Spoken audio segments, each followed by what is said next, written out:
to reach our personal and business goals, while also raising Madison up to a higher standard of sustainable equity and social justice. And that includes Dane County, not just Madison.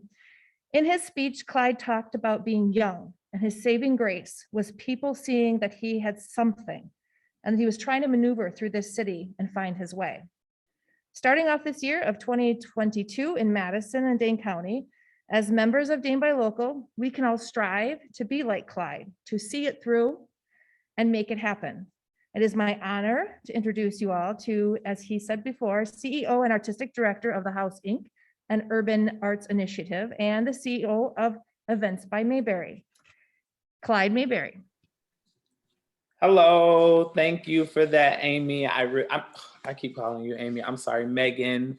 I really appreciate that.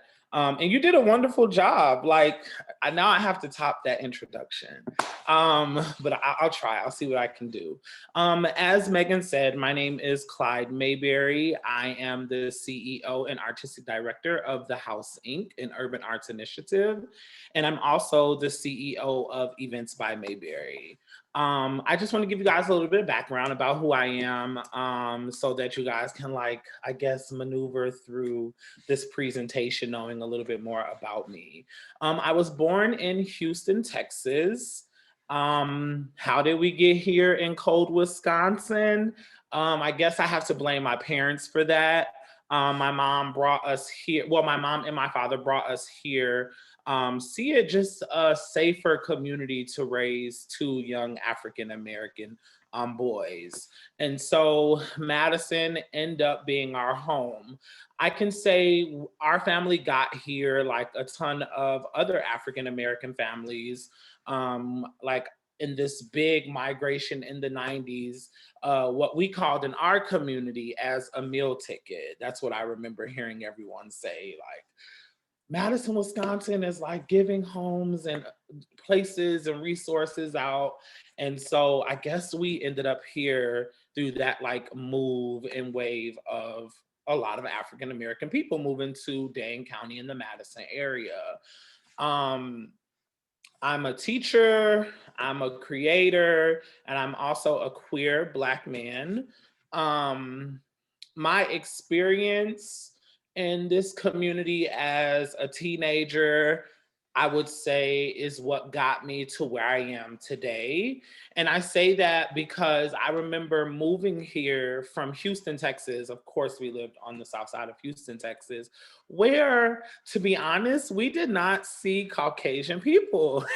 All we knew and saw were like people that looked like me, that looked like my family. So moving to Madison, Wisconsin was like, wow, like there is a bigger world outside of the south side of Houston, Texas.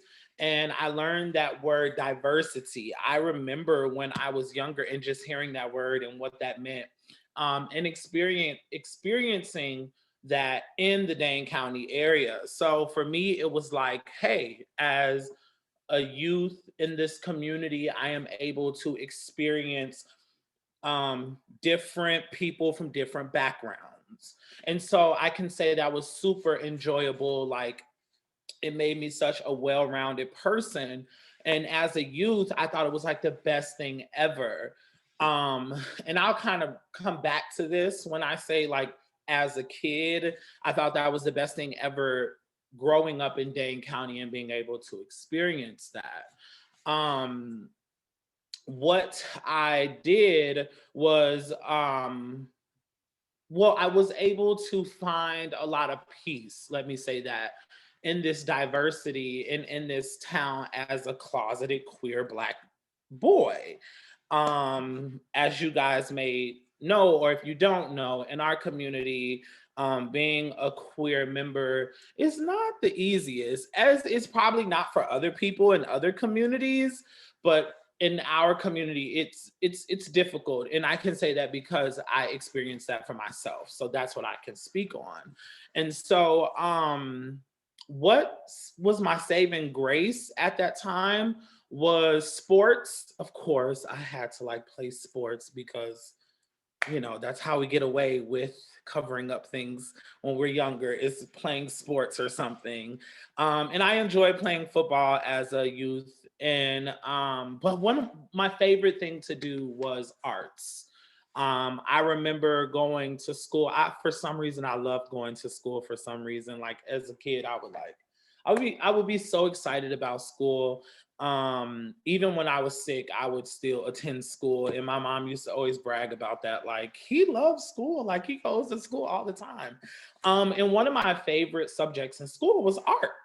I met an art teacher at Leopold Elementary, and he was just really good at what he did. He made sure that I knew what art was. He taught me things about color that I never knew. And I mean, like mixing colors together. I thought that was so cool. Like, oh, if you mix this color with this color, it makes this color. And so he was really good at that. And I think I was like super intrigued as a boy to learn more about art. For some reason, I was really good at it. And that's what my art teacher would always tell me, like, you're really, really good at this. And this is something that is like just naturally what you do. And so I remember exploring art more, things like music, color, design, creativity. It just always stood out to me since I was a little boy. And so I say that was just my saving grace, because in a world where I was dealing with like identity crisis, I found peace somewhere. And it's just something about arts. I know I heard a few people in the Zoom like introduce themselves, and they're like creative people or creating things. And so like you would understand what I'm saying when I say there's something about arts that just, I guess, is like your zen. It brings you to you, and it introduces you to you all over again, depending on what you're doing. And so as a boy, I found that, and I was very happy about that. And so one thing that I did not notice until I got older and is doing what I'm doing now is that I did not have access to different forms of art outside of the arts that was offered to me in my school. So we all like took those normal art classes, and we had about 45 minutes to an hour in those like normal art classes. But what I mean is that I did not have access to things like ballet. I didn't have access to things like performing arts. And like honestly, when I was younger, I didn't even know those things existed. And so that kind of goes to show the access that I did have as a boy in this community. And I'm sharing those details because I think that's very important as I round out to who I am today. Um, but those things were present, to know that like children's theater, Madison Ballet, the Overture Center, all these things were present when I was a boy, but I just didn't have access to them. Or it could be my family just did not know how to get me in, or we could not afford the program. And so as I got older, I went out to college. I went to school to be a social worker. I landed like that dream paid internship. But while I was doing this internship, I developed severe anxiety. And I didn't know anything about mental health as a boy, because that's just something we did not talk about. But working in the field that I worked in and doing the things that I did at the time, I realized like, I think something is not right. Something is not going the way I planned it to go. Like I feel kind of like nervous and anxious about things that I normally don't feel nervous and anxious about. So being at this dream job, I can say the things that I had to do created those moments for me. And so like as quick as I landed a dream job was as quick as I had to leave. Like I was like, I can't handle it. It's just a little bit too much for me. it was corporate America. And I think that was like higher power telling me, like, you're an artist. You are supposed to work in the arts. Like, stop chasing after corporate America. Like, stop chasing after things that do not represent you or make you happy. And so, as one dream was closing, another one was beginning. And that's when I jumped into entrepreneurship. Like, I believe as a ton of CEOs are here in this call, we all had that moment in our lives where we were like, either I'm going to build someone else's company or I'm going to build my own company. And for me, it was like, I'm going to build my own company because I don't like getting up in the morning, but I don't like working past 5 o'clock. So I have to get up in the morning. I have to code change. If anyone knows what that means like, I found myself being the token Black guy in a lot of spaces, like, you know, um, and at work. And I start to notice that as well. Like, okay, I am like the only African American man here in this institution or in this corporation. And it was so uncomfortable. And so it was like I had all these things that I was like, okay, I think now is the time for me to develop my own company. I'm gonna have some rough times, but guess what? Every day that I go into the office is rough. As a Black man and as a queer Black man, it is extremely rough. So guess what? I don't want to do that anymore. So I can remember I was about 26, 27 years old when I put in my first and last 2-week notice. I was like, thank you guys for the opportunity. I loved it. It's everything that it should be. And in the area that I worked, it was foundation. So I worked for the community. I helped families every Monday through Friday. That was what I did. And so in the time that I was there, I do know that it was just time, a place where I was just developing and continuing something great, And so exiting, it was like I did my part. Now I'm going to hand it over to someone else because I think that this is a wonderful company and I do know that it was going to go forward. So I kind of put in that 2-week notice. And that's when I started Events by Mayberry. Events by Mayberry is an event consulting firm. And this firm started off simply helping someone else. I had a good friend that was down on her luck and she had to throw a birthday party for a set of twins and they were 1 year old. And I remember saying to her, like, okay, how much money do you have? Like, we can make something happen. Like, I'm a creative person. And so we end up going to like Party City. And at that time, I put together like this really cool bubble guppies party. I will never forget it. It was years ago, but like that was the jump start. And I remember posting it on social media. Like, social media has been a platform for, I believe, all of us. Like, it is a great tool. It's a place where marketing is free. Like, I love it. It's free marketing. So, and I just remember getting a lot of feedback from people, and people were just like, you're good at what you do. Can I have you do my kid's birthday party? And so it went from birthday parties to baby showers to corporate events, conferences, all the way to weddings. And so I found myself being saved once again by the arts, because when you're in that world, you're constantly creating. Rather, it's creating what the event looks like or organizing what creativity looks like behind closed doors and organizing events and having fun doing it. And so I found myself like back into the arts.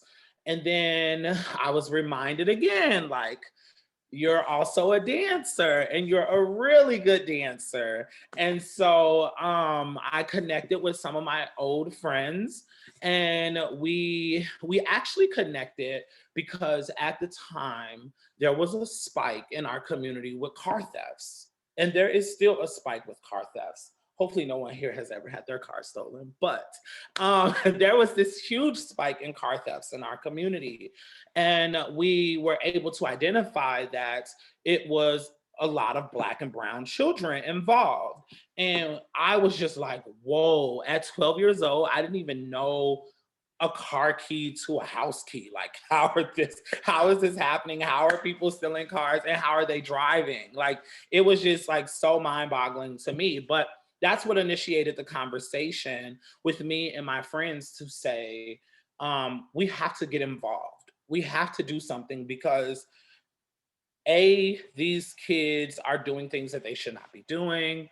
B, they're going to hurt themselves or hurt someone else. And C, they're going to find themselves in a system that is going to like demolish them if we don't get involved some shape, form, or fashion. One of the like things in America that Black America says is you come to Wisconsin on vacation and you leave on probation. So we were just like, no, we gotta like figure this out because it's getting a little out of control. And that's no shade to Wisconsin because I love Wisconsin, but I'm just being super transparent in this conversation. And so we, as a group of individuals, we said, hey, let's raise some money and let's open up a studio. And this was back in 2017. And so we reached out to our community. We let them know, like, hey, this is what we're trying to do. This is what we've noticed. And we want to make a change. And as always, our community like came through. They donated. And I could remember we raised $5,200 in like 7 days. And so with that being said, we end up finding a space that was 600 square feet. And to us, it was everything and still is everything. But it was like, oh my God, like we got a studio. We got what we've planned for. And note, it was like almost the first African American dance studio in our community, and it was located on the south side of Madison, and so that was a huge accomplishment. And so we got the space, and when I tell you we turned into contractors overnight, the floor was uneven. We had to mix concrete and like lay the floor out, put the wood floors down, get mirrors put up. I mean, when I say painted, we paint, because color has always been my thing. So as you can see, like, hey, one day you guys might stop by the center and you'll see it's super colorful around here. But we kind of threw some paint on the walls, and that's what it was. And so we invited the youth in our local area out, and we said, hey, we're starting a new program. Come on out. It's free. We're just trying to give back to our community the best way possible at this time. And to our surprise, like the kids came like by the boatload, and they were like jumping off the buses. They were coming out of Ubers. Their moms were dropping them off. Their fathers were dropping them off. And we were just like, oh, okay, so this thing is real. Like, it's happening. We have to figure this out, and we have to do what we plan to do. And I have to share this part too, because I think as entrepreneurs, sometimes we don't have time to create a business plan. We're just like, get out there, do what we do, and hopefully it works. And so that was our situation. Like, we didn't have a business plan. We didn't even have staff in real life. Like, we all volunteered and we all kind of brought it together. And so through that time, we end up like busting out the walls of our first location. And we were like, okay, now we have to get a bigger location because the kids are like deep. That's a word we use. Like, deep means it's a lot of people. And so we end up acquiring another space, which was 1,900 square feet in 2019. And so we moved into a new space, And I think everyone knows about COVID. That's something I don't even have to explain. But in the midst of us moving into this new space, COVID hit. And being a nonprofit that um was a starter, like we had just started probably 2 years before that. So we did not have funding that was like, okay, we can make it through the pandemic, like we're good, it's going to be okay. We thought that, but that wasn't the case.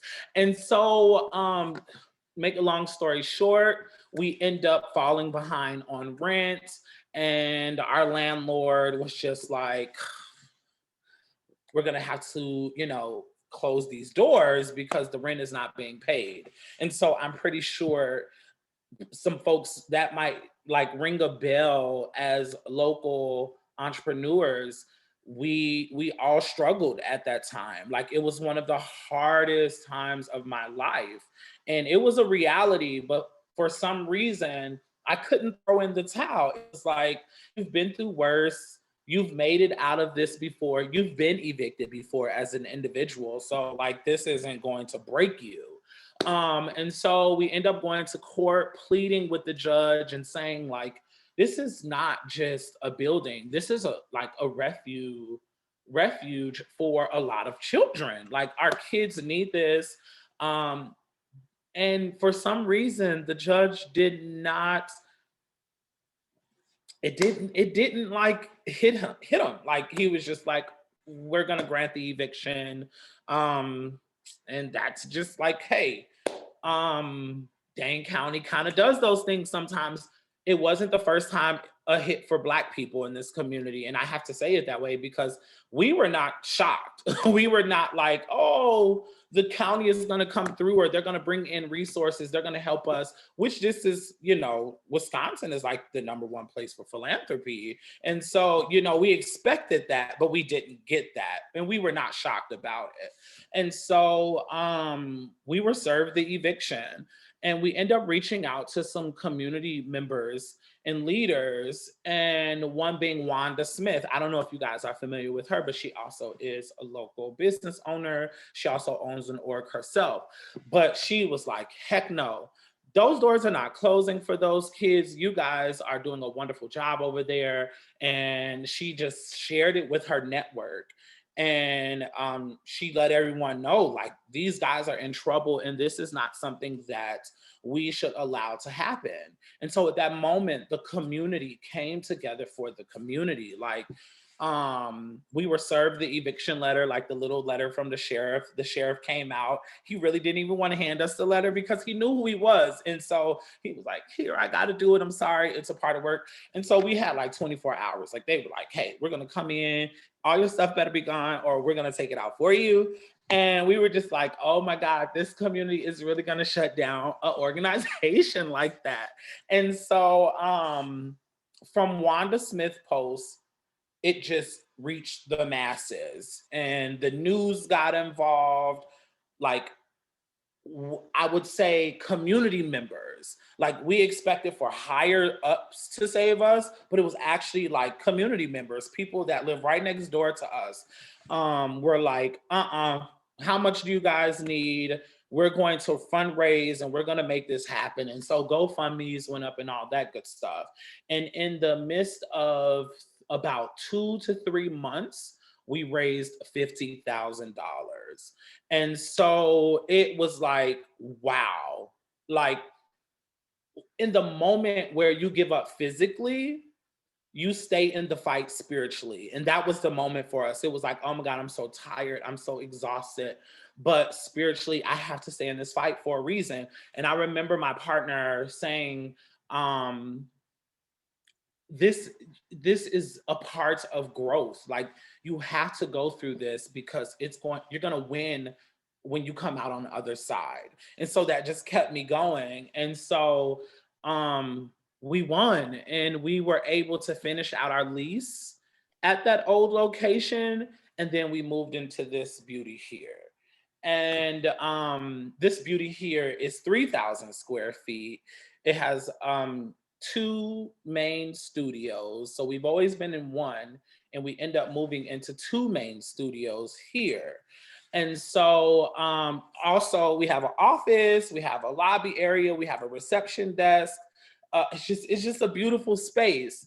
And so as Amy said, when she came in for our grand opening, although this was our third space, it was the first time we had the manpower to actually have a grand opening and celebrate. And that was because in the past, we just didn't have money to celebrate and have a grand opening. We were just like paying out of pocket for everything. And so um, to bag up, and I said Megan, I'm sorry, to bag up where I met Dane by Local, they had In progress. sorry.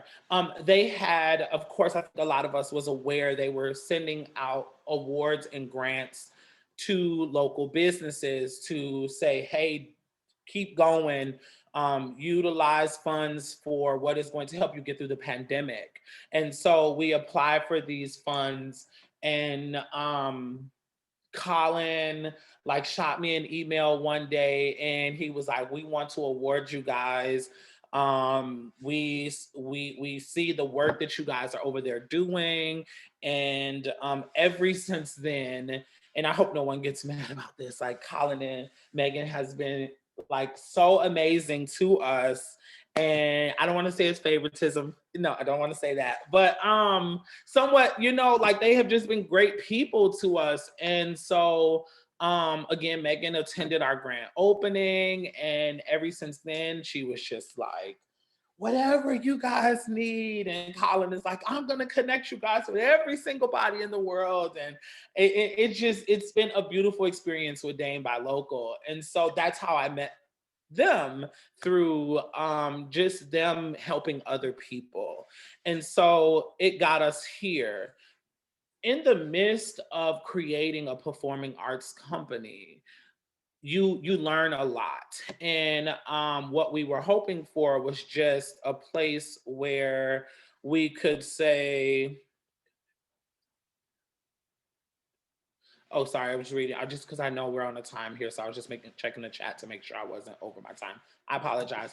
But we were at a place. We opened up a center for dance and arts, but we soon found out, because we are the first, that there is a lot of work that needs to be done outside of just dance and arts.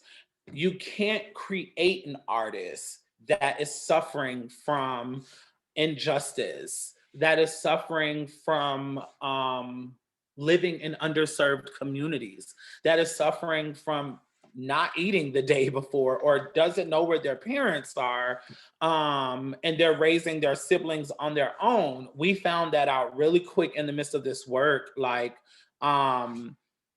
this is going to take a lot more than just teaching them an 8 count or telling them to pick up a pen and write some poetry.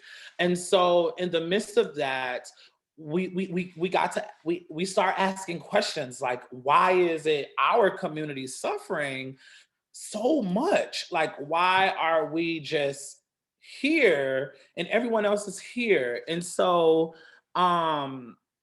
it was a situation where we begin to build relationships with folks, and begin meeting people that were becoming allies really fast, and giving us resources and helping us navigate through what we thought was going to be a walk in the park was not. And so developing those relationships with individuals is the biggest part of our success here at the House Inc. And connecting with people such as this platform to say, hey, we're here. Hey, we're looking for help. Hey, we're looking for resources. And these are the things that we are hoping to do in the future. And so you hear that word ally, and you might ask yourself, like, what is an ally?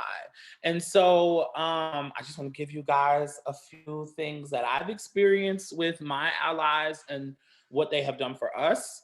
An ally is someone that is connected to you that, and I'm going to say this, an ally for Black folks is someone that is usually not Black or brown, and someone that is supporting a community of people that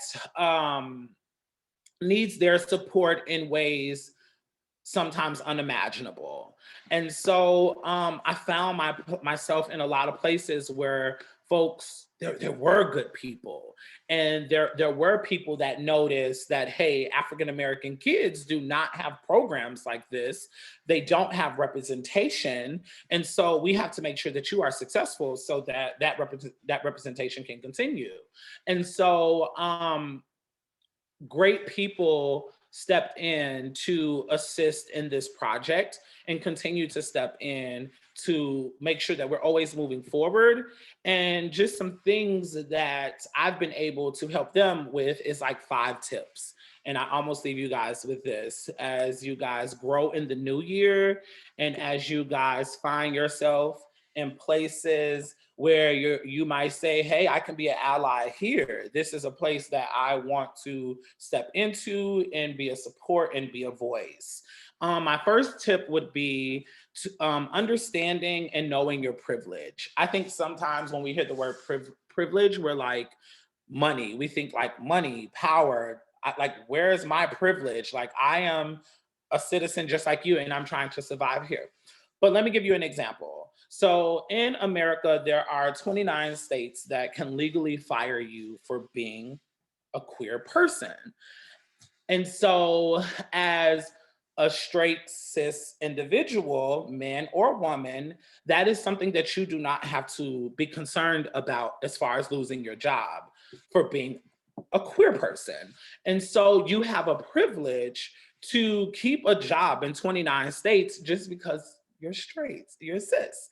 And so that privilege can come in so many different ways. So my first tip again is understanding and knowing your privilege.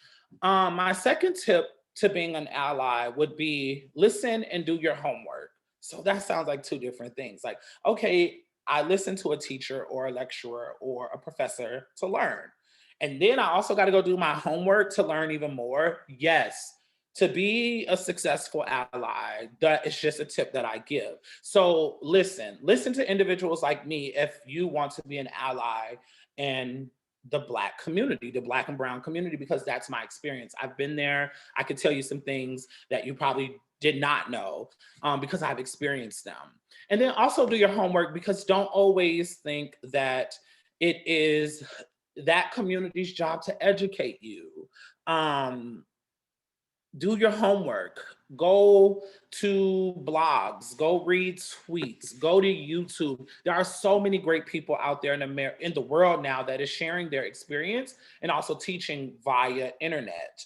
And so listen, and then also do your homework to see how you could better support communities or underserved communities. My third tip would be speak up, but not over. So make sure that you use your voice in a way to speak up, but not speak over. So what does that mean? I think that sometimes we can find this area as a conflict zone because you're like, what do I say? I don't want to say the wrong thing.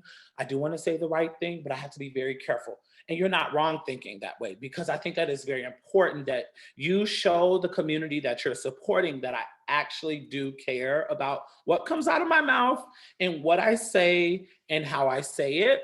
So I want to speak up, but let me know if I'm speaking over you guys or I'm telling your experience the right or wrong way.